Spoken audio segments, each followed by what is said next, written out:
Dr. Jeff talks love. Dr. Jeff talks life. Answers your questions, cuts through the strife. Sex and intimacy, real and true. Evidence-based, made just for you.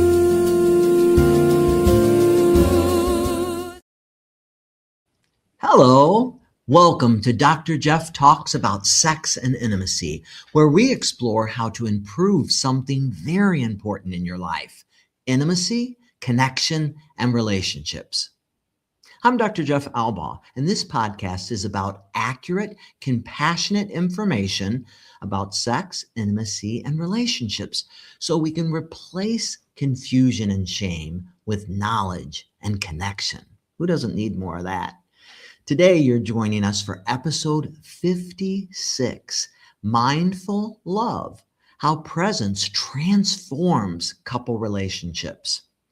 Whether you're watching us live or listening on the recording later, every moment of your amazing life counts, and I count it as a true blessing and a gift to have you joining us to improve your life. I sincerely thank you for being here. You know that you are exactly why this podcast exists. We're connected across so many platforms: Facebook, YouTube, X, LinkedIn. If you're on X and you have to submit a question, hop over to YouTube, LinkedIn, Facebook, or StreamYard so you can interact with us directly. And if you're a follower on Facebook, follow us. The more people that follow us, the more we can do on Facebook. And we appreciate all of our followers, wherever you are. Visit the website to learn more about upcoming episodes. We have so many great episodes in there. You know, there are more than 50 wonderful episodes with expert guests that just provide the most awesome information. And I hope you'll go there and watch some of those amazing episodes. And you can pull up the calendar and see what's coming up all the way through May. We can go with you wherever you're going. If you're on the road, you can stream us. Whatever your streaming service is, Spotify, Amazon Music, iHeartRadio, whatever it is, we're going with you. Take us on the road. Dr. Jeff Talks About Sex and Intimacy. When you're working out, we'll work out with you. We're there with you on your favorite streaming service, so don't forget us.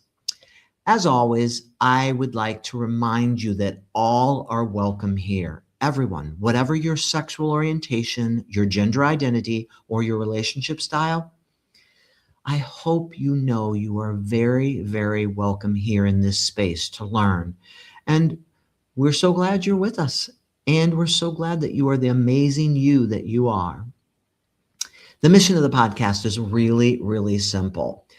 We're basically here to empower and enlighten you with evidence-based scientific information that improves your sexual health, that deepens your relationships so you can live this one miraculous life more fully and more lovingly.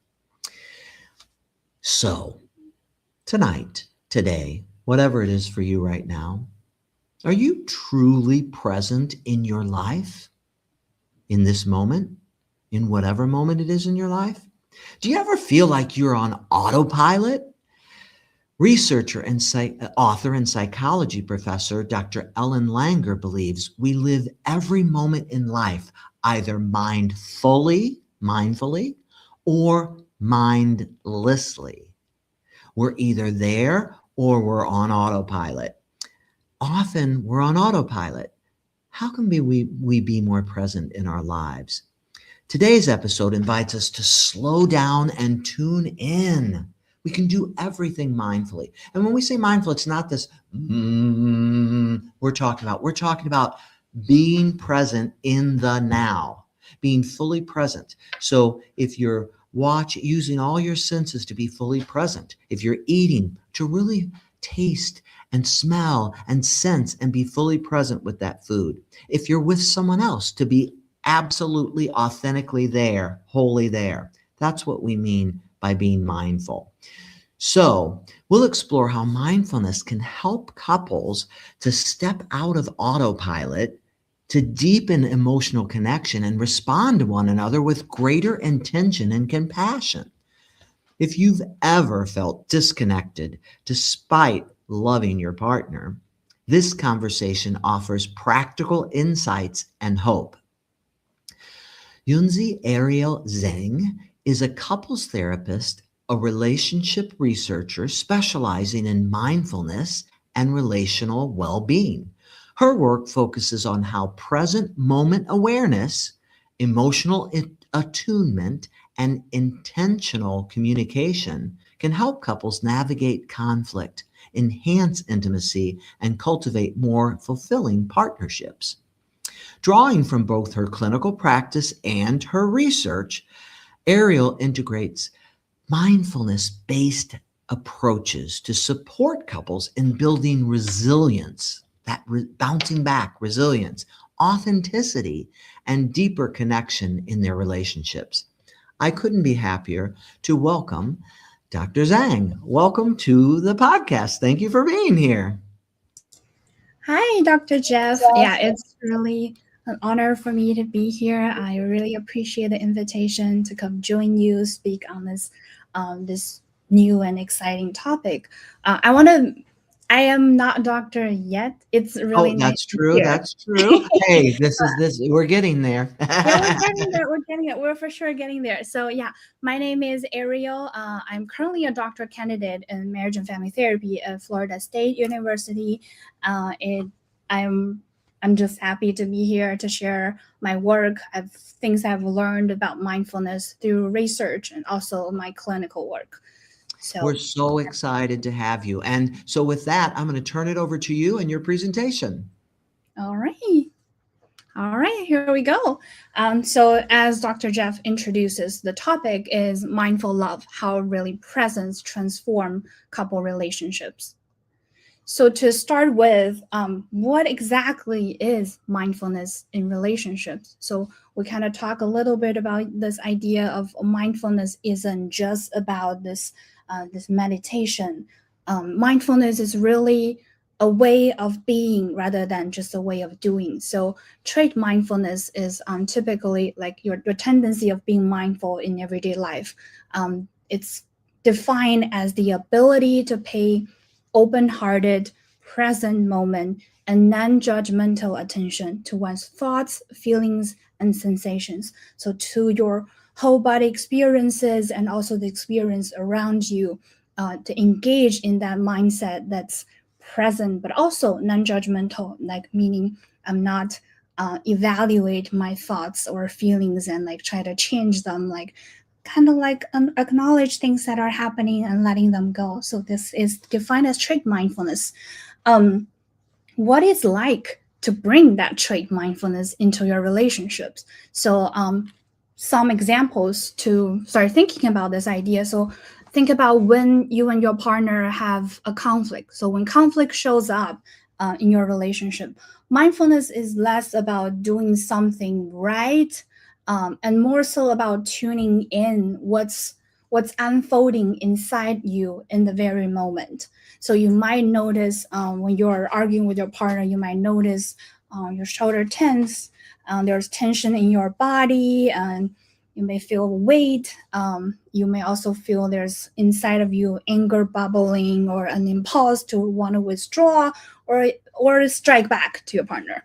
So these are all the things that we can use mindfulness to notice. So instead of criticizing yourself that, oh, I'm feeling these things, that's bad, I need to change it, like, or reacting based on what you're feeling, like, I'm just going to withdraw, I'm just going to strike back. Mindfulness is simply acknowledging something is happening in me right now. So, like, simply acknowledging and letting that go. Also, this is during conflict. After conflict, it matters not like probably as much as during conflict. It's feelings like hurt or resentment that you felt after the conflict. They don't always automatically disappear right away. Sometimes they can hold on to those things. And when we're not really paying attention to these lingering things, they can keep going on in the background and like start unconsciously influence how we connect with our partner. If I'm unconsciously holding on to this resentment from that conflict, even though we didn't name that, that can still show up in the way I'm interacting with my partner. So becoming aware of those emotions give us a chance to work with them rather than letting them shape the relationship from the sidelines. So these are during conflict, after conflict, what that would look like. Another example I wanted to start with is also, this applies to everyday stress too. Say you come home carrying tension from a difficult day at work.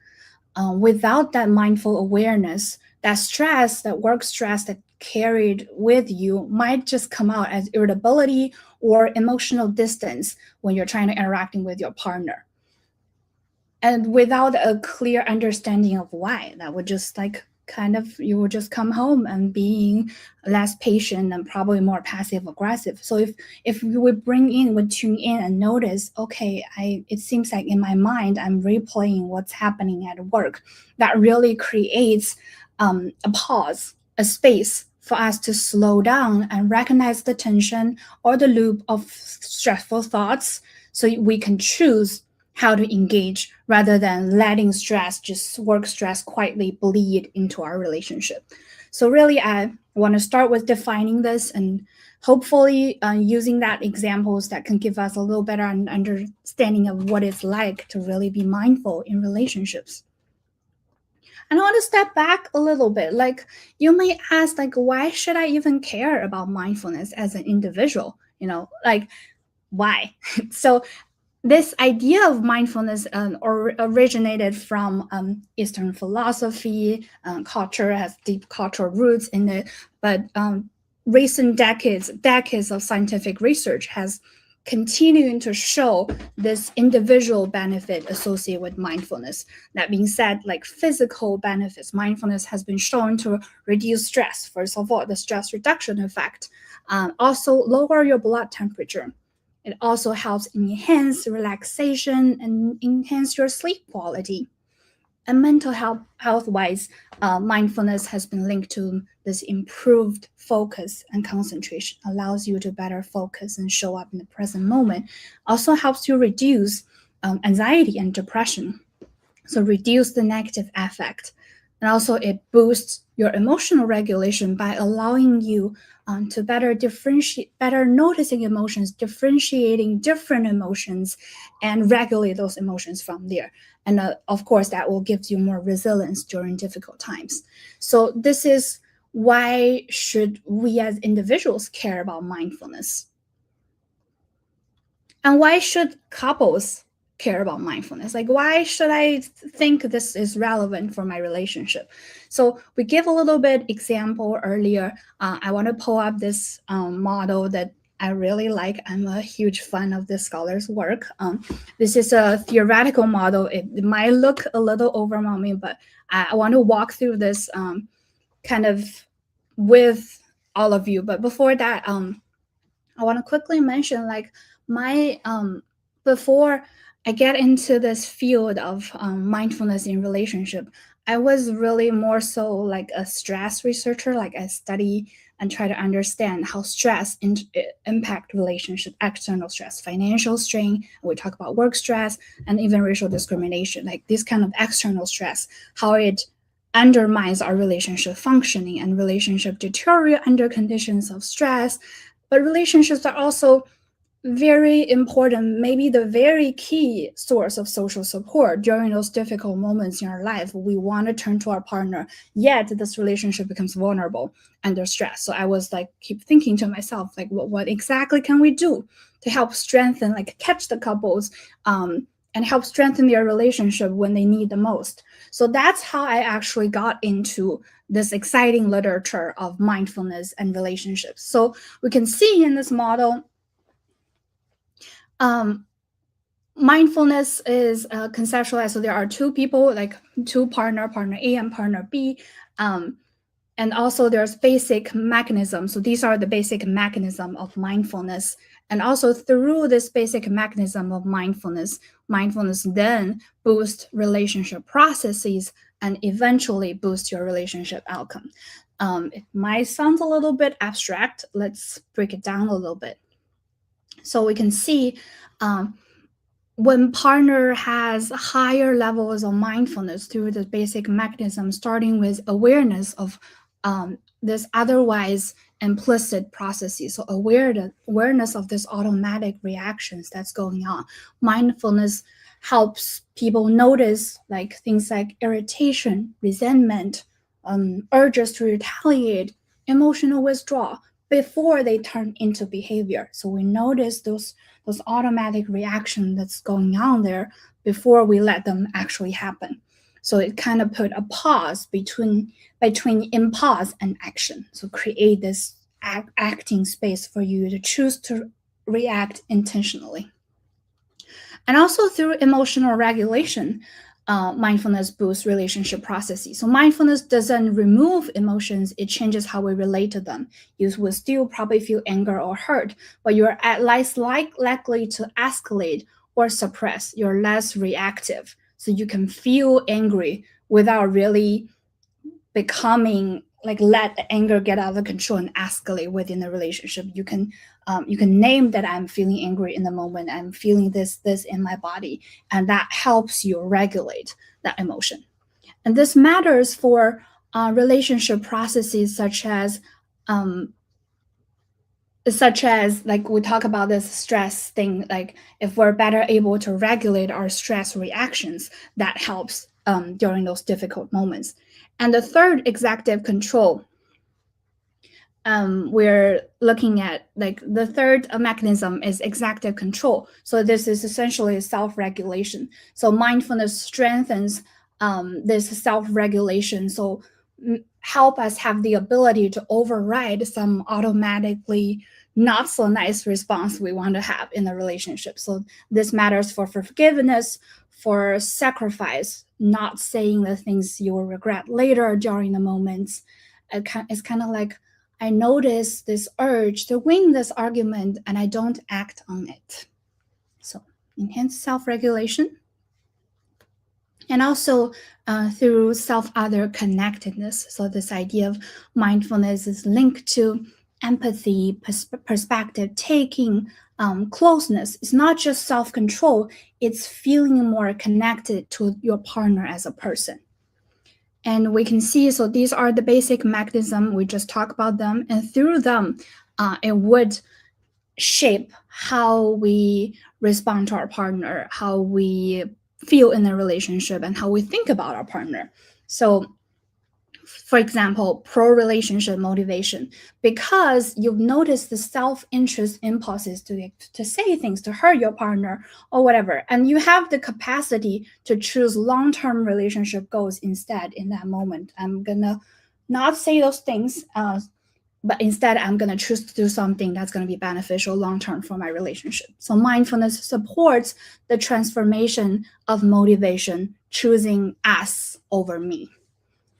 And also mindfulness helps by reducing overall stress reactivity. We'll talk a little bit about this, helping partner notice stress before it contaminates your interactions, improving your communication about stress. I realize I'm snapping because of work stress, not because of my partner. And also it through relationship cognition, so essentially how we think about our partner. Mindfulness is linked to partner acceptance, like not constantly trying to fix each other, but just allowing each other to be the way they truly are.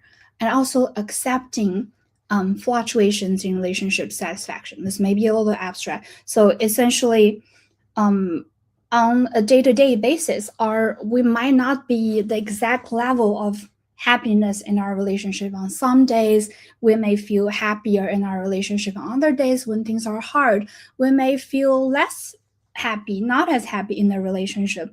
And through changing this relationship cognition, like it's allowing us to accepting that things change, like relationship might look different on the day-to-day level. It's okay if it fluctuates.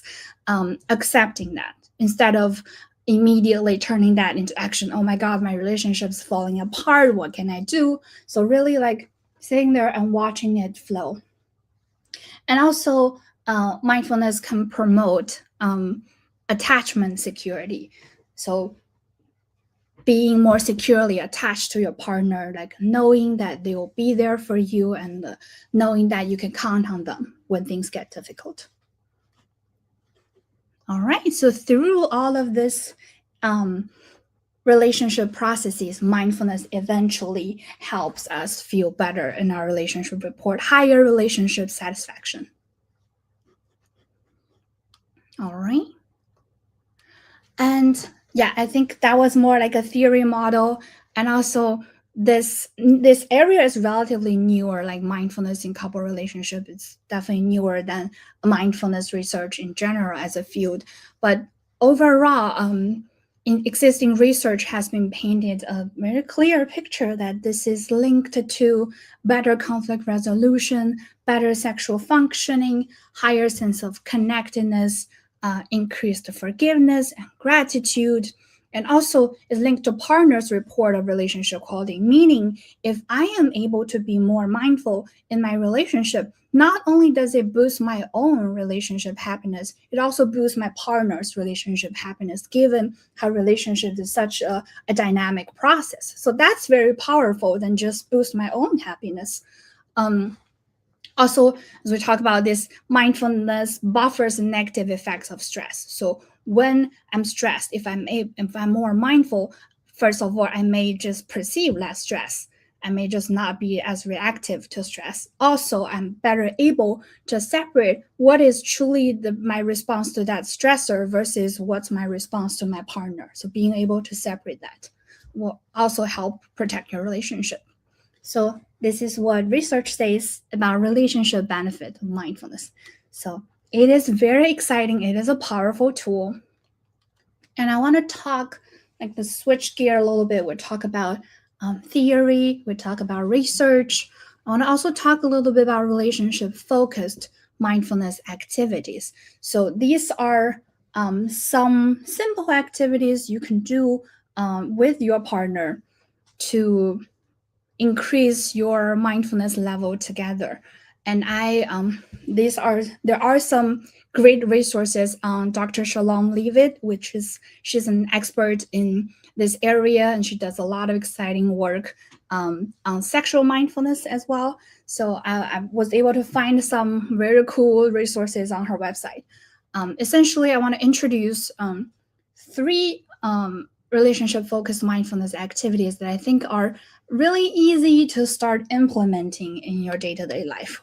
The first one is called Heads Together. So essentially, for all of these activities, you do start with gentle breathing, so slowing down and breathing and paying attention, paying that non-reactive, accepting attention to your breath. And then from there, once you feel grounded, you will gently resting your foreheads on your partner's forehead. So kind of like when let your forehead touching each other, and your eyesight may get a little blurry. If that's the case, you can close your eyes, and you may also choose to touch like nose to nose to one another if that feels more relaxing. And you will just paying attention to the sensations that's happening while resting your forehead on your partner's forehead, and feel that relaxation, feel that connection.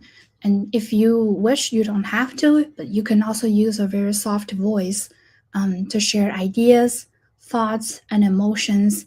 I think this can be a really simple activity to implement, like at the end of the day after work, you come home and you just like sit on the couch for a few minutes with your partner and like do the heads together activity to kind of like just slowly process or just share some things that happened during the day, and really feel what it's like for you to be present with one another and just listen to each other without distraction.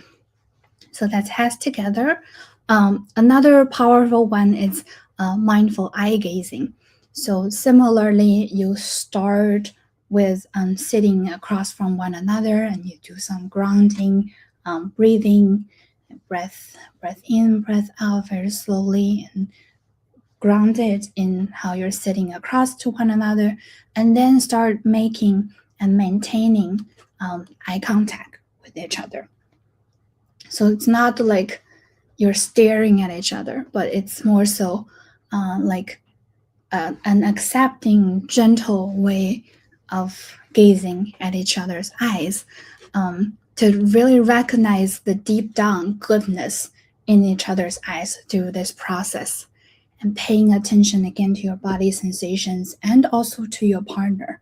And oftentimes, the qualities you start to notice in your partner, this may be some things you're seeing in yourself. Your partner's eyes can be a direct reflection of yourself if you're willing to just pay attention and see it. And my experience trying this in clinical work with my couples is, initially this may feel a little bit uncomfortable for some people. I have couples randomly start laughing, giggling because of the discomfort, or I have couples that feel extremely vulnerable when they're doing eye gazing with their partner and they started crying, and all are okay. And I want to emphasize that you have the choice to show up however you want in these activities, and just to acknowledge like this is what's happening, and just gently let that go. And third activity I want to introduce, it's called mindful couple walking. So as its name suggests, it's about taking a walk together, but before you take that walk, you can decide on a topic the two of you want to talk about and discuss together, and you start like similarly at the more still one that has together and eye gazing. You start with like grounding yourself through breathing, but when you started with the couple walking, you start with silent walking. So you don't have to hold hands. You can just like walk side to side with one another, and then just slowly paying attention to sensations, to the surroundings. Feel the breeze on your face, feel the sun, pay attention to what you can hear. Like once you feel grounded in that silent walking, then you can start gently talking about the topics that you've both decided to talk about. So these are three relationship-focused mindfulness activities that you can do. But also, like, it doesn't have to be with your partner. There, as Dr. Jeff kind of mentioned in the beginning, there are also a lot of individual-focused mindfulness activities like loving kindness meditation, 3-minute breathing space. There's also mindful walking, mindful eating, all sorts of different, like also their length can vary, so you can choose however long that works for you. Like if you just started trying this, you may want to start with something that's a little bit simpler and shorter on your own time. And if you like search things in YouTube or just broadly on the internet, like there are tons of free resources that's there, like audio or video resources that can help you get into trying it out. All right. And next, I want to talk a little bit about incorporating mindfulness in your relationship. So we talk about some activities we can do, but really it doesn't have to be those activities. Like we said, it's a way of being rather than a way of doing. So you really can do a lot of things in your own daily routine to engage in that mindfulness within yourself. We talk about if one partner has high mindfulness, that can also boost your partner's relationship happiness. So if you want to engage in more individual focused mindfulness activity, and that's totally okay. Or if you want to engage in just slowing down when you are commuting to work, and like in your daily routine, find the time here and there to just slow down. And that works perfectly fine in terms of boosting your partner's relationship experience as well. And also, the second way you can incorporate that is as a shared activity with your partner, like these different relationship focused mindfulness activities we talk about, that you can incorporating that doing together with your partner, and use that as a moment of connection and intimacy, and also use that as a moment to boost both of your mindfulness level.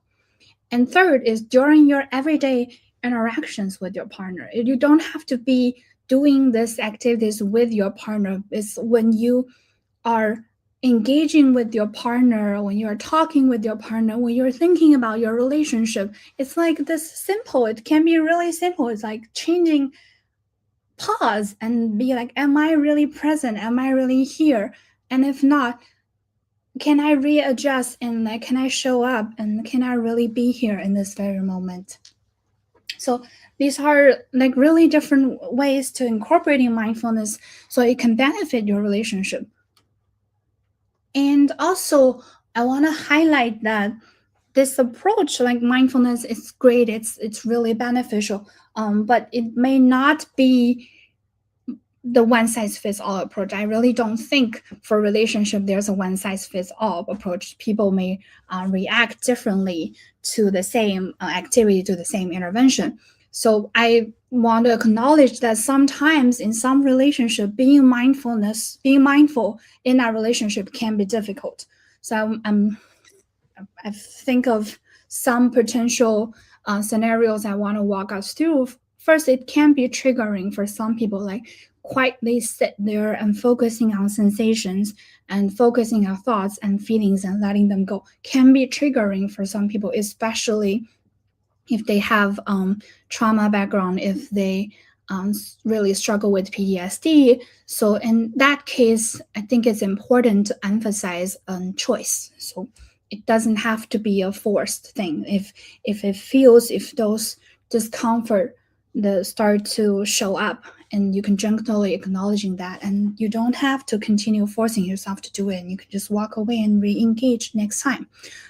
Also, in some relationship, especially I think if there's violence in the relationship, like I don't think this would be a good thing to engage for sure, and I think it definitely complicates the situation. Also, if for I think for some young couples especially, when both are working and very busy and stressful, they may feel like I just can't find that mindset. I just can't find that time and that energy to really engage in this. It feels like an extra thing to add on to my already very long to-do list. So I want to emphasize, like in this case, you maybe it's not the best idea to try those more still focus, like the breathing ones, the loving kindness ones, those ones that require you to like sit down and like in a more still state. You can do something that's more movement based. So you can engage in mindfulness while you're driving to work. You can engage in mindfulness while you're just walking from the parking lot to your workplace. You can engage with mindfulness while you're cooking, like really paying attention to how you're cutting things, how it feels, how it smells in the kitchen, and how the texture feels. So really, like you can incorporating that through more movement-based activities. And also, I want to highlight maybe for some individuals, I think especially I'm seeing this more in couples where one person may struggle with more severe chronic illness and the other partner kind of assume this role of being the caregiver. If that's the case, when we are trying to direct their attention to focus on the sensations, feelings, and needs that are going on within themselves, they may feel the sense of conflict. They feel conflicted and reluctant to engage in that. And that's okay too. So I want to acknowledge that the discomfort with focusing on oneself sometimes may get in the way and makes being mindful in relationship difficult sometimes. So yeah, these are kind of the research and like some powerful daily tools that you can start using and trying. I hope this can be helpful. But yeah, again, I acknowledge that this is not a one size fits all approach. As a researcher and clinician, I keep seeing the power of mindfulness in helping people being in love more fully. Yeah, thank you. I think that's it for the little presentation I prepared. Awesome. Well, thank you so much. That was great, and a great tour through mindfulness and how we can do some things to infuse our relationship with more mindfulness. And really, that's just being more fully present. I really liked how you said it's mindfulness is a way of being rather than doing. So it's really it's using your senses and being fully present.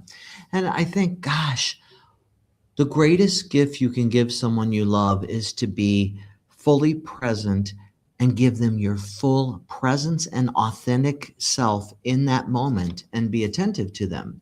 I can't think of any greater gift that you can give the person that you love than really being fully present with them, seeing them, hearing them, acknowledging them. I think it's just so incredibly important. And I think you brought that across very well. I also think that so when I work with my couples, oftentimes, we're trying to get them to be more present, but right when they're having conflict, they're creating their own defense a lot of times, and they're up in their heads instead of listening and being fully present and anchoring to what their partner's saying. So Mhm. we try to teach people to attune and actively listen. And part of that is we say, okay, when your partner is finished telling you, and the partner needs to be succinct about it. They can't go on and on. But when your partner is finished telling you what they're feeling and what they're experiencing, we really like for people to paraphrase and Mm, back to that partner, this is what I heard, right? It mhm. feels awkward in the beginning, but it's an amazing technique that acknowledges the person who's speaking, that I care about what you said, that I really want to get it. And then it makes sure that I really got it. Is this the message you were sending? So I think that restating and paraphrasing can be really helpful to get them out of their mind with defensiveness and thinking, what are they saying? I don't do that, into what does my partner, this person I love, really want me to understand, right? So it pulls them present and forward and anchors them to what their partner's saying, because they're going to have to restate it in a minute. Yes, I'm so glad you brought it up. I was thinking exactly the same thing. I think in working with couple in couple therapy, sometimes when we are not directly teaching mindfulness focus, and when I'm not like just tell them to do a mindful eye gazing, when I'm just engaging in a speaker listener technique with the couple, it is a great way to help them cultivate that present moment awareness. And I think also like if that comes from a therapist at the beginning, it might be easier to like get into that cycle of really start trying this. Like it feels like, yeah, as you mentioned, it may feel a little bit weird in the beginning. I use sometimes when I'm seeing couples in like family therapy room, I'll just randomly grab a toy, and like it can be like a toy dinosaur, and I give it to that person who is supposed to be the speaker in the moment. So it's clearly designated as speaker, and like the other person's job is like simply to listen. And if they can't rephrase it back, they feel embarrassed in front of the therapist, so they do it very, they try to work very hard on it, and then they realize, oh, it was so simple, but I feel so much more connected with my partner when I'm just trying to understand rather than trying to fix the narrative they're trying to say, Mhm. get things straight. No, no, no, that's not what happened. Like really trying to understand where are they coming from on this. It's just so powerful. I think if you start with something more concrete for you to designate who is the speaker, and like over time it will become much more natural, and you can just remove that whatever thing you're trying to use with it and just let it like flow more naturally. I totally agree with you on that. Yes, I love that. And what we've done even in the past is a little piece of tile, not a heavy piece of tile, or a piece of wood flooring. And we say, this is the person who has the floor. They're holding the Yeah. floor. That can work really well to do that too. But I think what you said is it's so true. And so, and again, in the beginning, and even listeners, you might think, well, that feels so awkward to restate but what I tell people is what you're doing working? When you're talking to each other, and the way you're conversing, and when you especially when you're in conflict, is it working? You're here because it's not working, or you're Mhm. realizing it's not working, and we're giving you tools that have been researched and shown to work, period. So this restating, it works. And the reason it works is, even though, I mean, it feels a little awkward in the beginning, you're saying, I understood, you use your own words. I heard you say, I understood you say that you feel hurt when this happened and you need this from me. So I think it feels a little awkward in the beginning, but the more you do it, the more comfortable it becomes. And science says it works. And what it does is those two things that are so crucial. It acknowledges that it's saying, I care about what you say. I'm listening intently, and I'm restating it to make sure I got it right. To make sure I got it right, and to show that it really matters what you say to me. So I think it's a really powerful tool, and it's mindfulness in communication. But mindfulness is anywhere and everywhere. It can be used at any time by ourselves, with others. It's not some mystic weird thing. It's being fully present, using your smell, using your taste, using your ears, using your eyes to be fully present. Like at this moment, the chair feels hard against your back. The room is cool. Being fully present in this moment. So I think it's so important. Well, we had two good questions come in. The first one is, when conflict comes up, I know I'm not very present. I either shut down or get reactive. This is what we were just talking about with communication and conflict. What are some mindful ways to stay emotionally engaged without becoming overwhelmed?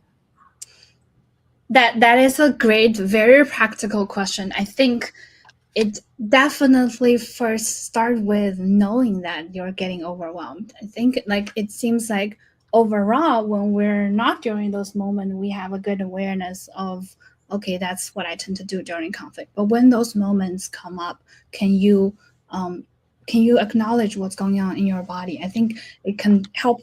It can be helpful to start with gently like naming the feelings. Like I ask my couples, like when this get heated up, what are the feelings that you're feeling? Like which part feels tense? Like how does it feel in your chest? How does it feel in your belly? And once they start getting better at recognizing how it feels in their body during those moments, it becomes this automatic connection for them.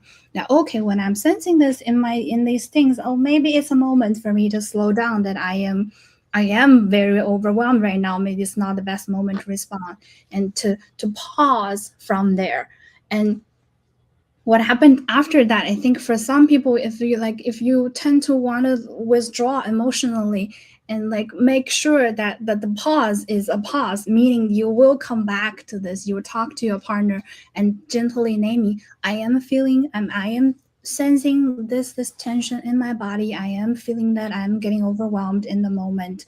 Can we take a pause here, and can we make sure we come back to this at this time? And you can take a few minutes to do whatever self-soothing that may feel right for you. Like sometimes my couples to gently like hug themselves, and like sometimes in the moment it may feel like comforting to touch each other's hand. I let them do that, and you don't need to talk, and you just like do whatever you would normally help you to feel soothed and grounded, and then you come back to talk about it again.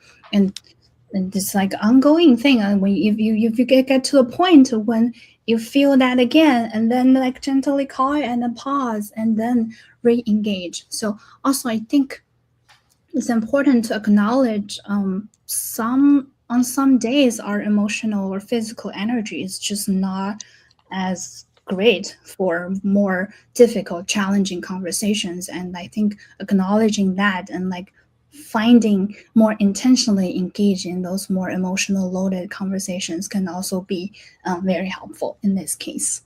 Yes. So yes, acknowledging what are you feeling and where are you feeling it? So important. And yes, it may require a timeout or pause. That may be a couple minutes, it may be a little more, but time to acknowledge and self-soothe through, like you said, and it could be breathing, it could be different things that you do to self-soothe, and then come back to and say, think about why. And then when you come back, you can speak to it a little bit potentially. Maybe you can, maybe you can't right then. But two, there's a lot to learn from all that. What triggered you? What did you feel? But again, even when you're triggered by yourself, what are you feeling and where do you feel it in your body? can you deep breathe and release some of that tension and Mhm. let go of that? And then later, maybe, why? Why were you triggered? What brought this up for you? All those things are great teaching lessons. So I think that's really valuable. Another question that came forth was, my partner and I have very different communication styles. Can mindfulness help us bridge that gap, or do we need completely different tools? That's a great question. And as we said, it's a way of being rather than a way of doing. So that awareness is most definitely going to help you. So like being aware of how different that communication style is. Like by saying communication style, I think sometimes people are also thinking about coping style. Like when difficult things happen, like how do I want to talk about them? Do I want to talk about it with my partner in the moment, or do I prefer to like sit with it a little bit, let it go, and then talk to my partner? So like being aware of how you respond to those things, and also being aware to how your partner respond to those things, and um, accepting the fact that you may need to take things at different paces and your partner may not be ready in the moment to talk about it. In fact, we actually have some under review research, hopefully that get published very soon, that actually look at how co-rumination and mindfulness interact together. So co-rumination is kind of like, you can think about it as more interpersonal emotional regulation strategy that partners just want to keep processing difficult things and keep talking about how negative it makes me feel, the consequences, and why I don't understand this part. So get stuck in that negativity together.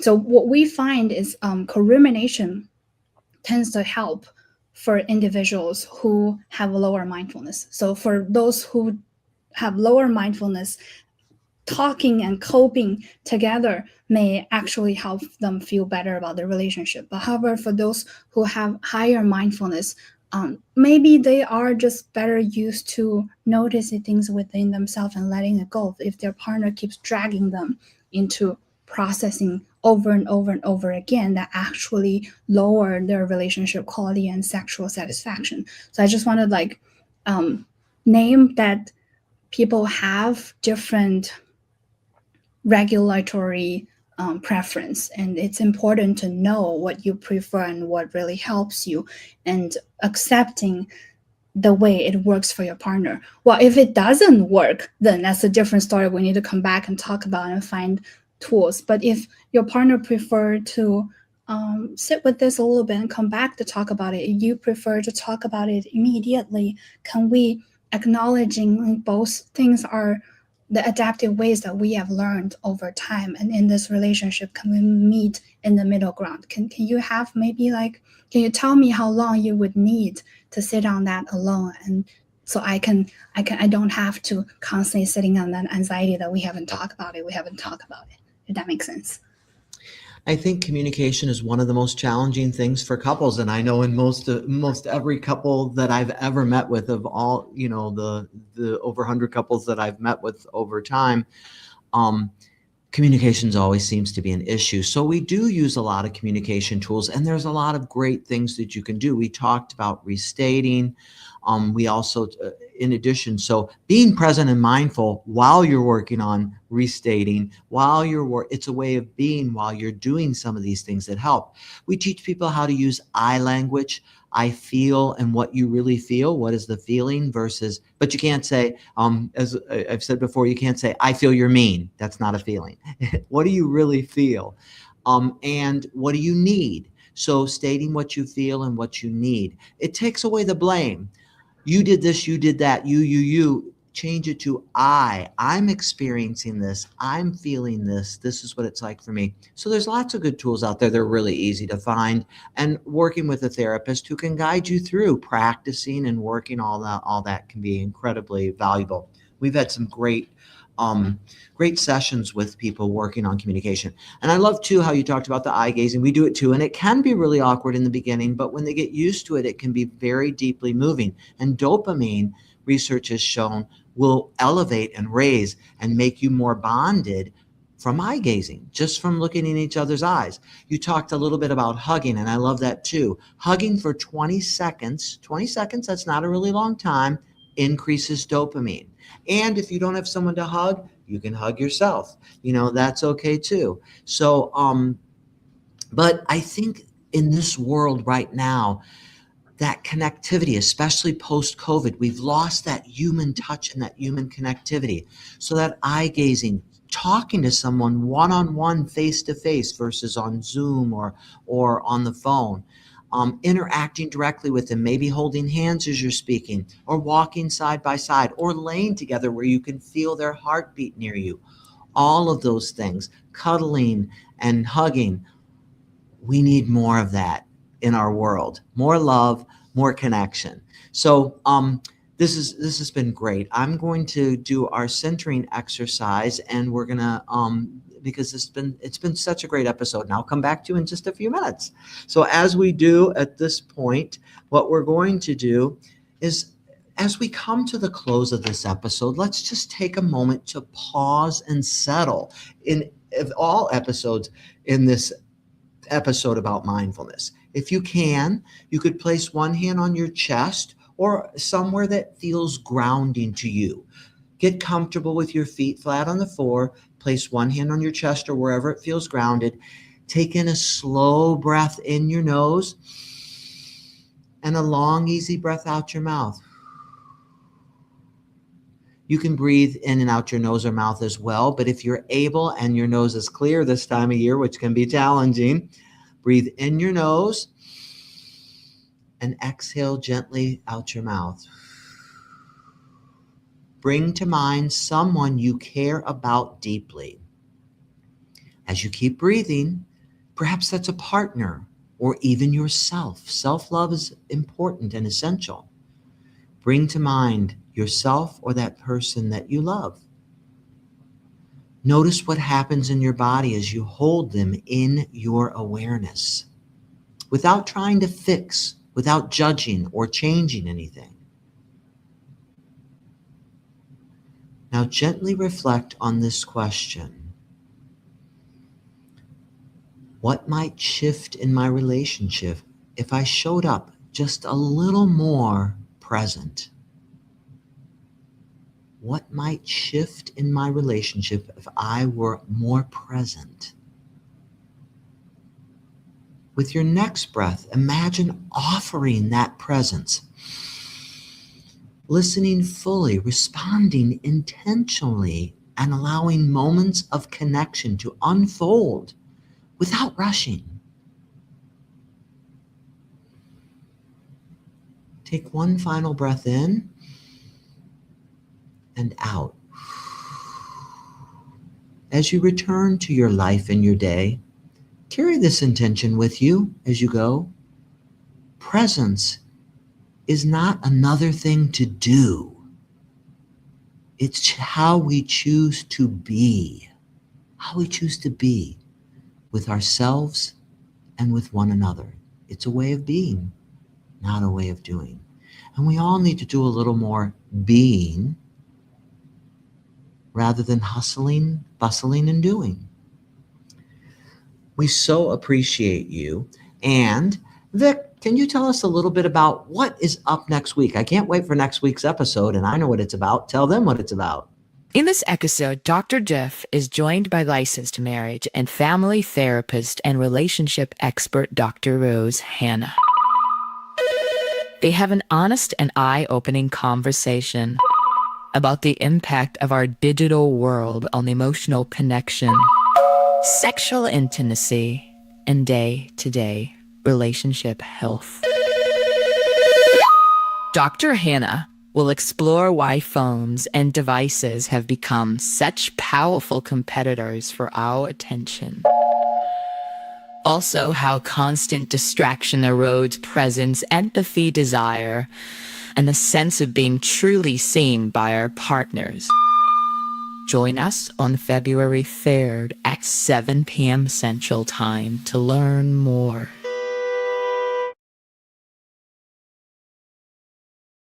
Vic, I love what you do with those teasers. That was so good. And I'm so excited about put down your phone and pick up your life and your love.